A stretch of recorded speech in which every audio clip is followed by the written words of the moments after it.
Okay.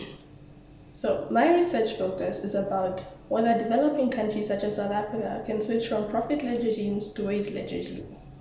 Wage shares, the share of national income attributable to labor, has been falling since the 1970s across developed, developing, and emerging market economies.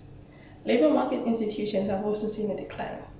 However, these downward trends are not universal, and there remains considerable variation across countries with regards to wage shares and labor market systems.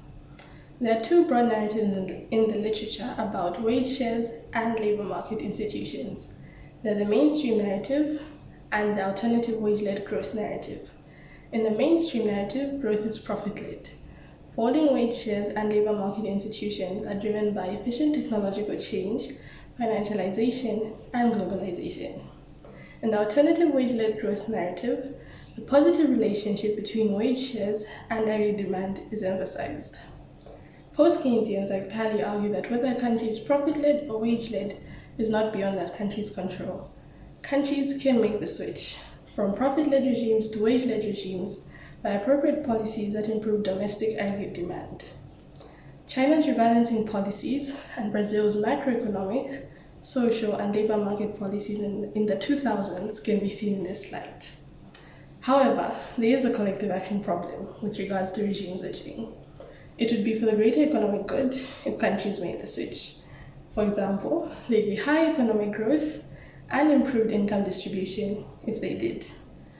In addition, higher wages would increase workers' purchasing power, increase aggregate demand, and increase profits. However, there is still some reluctancy. The issue, inter alia, lies in the fact that individual firms can do just as well by paying lower wages. Self-interest is a hurdle to this collective good. So, what can be done given this lack of cohesion? We can shift our focus away from the aggregate demand side, as the crucial set of factors lies in the aggregate supply side. Solving the current impasse lies in taking the high road, in improving productivity via aggregate supply. So, the high road incorporates high wages and high productivity. The alternative low road route encompasses low wages, low productivity, and low quality. While both routes are potentially profitable for firms, the former is much more beneficial for workers. Strengthening labor market institutions by improving workers' bargaining power can play an important role in deciding which road to take and which regime ultimately defines a country. Thank you.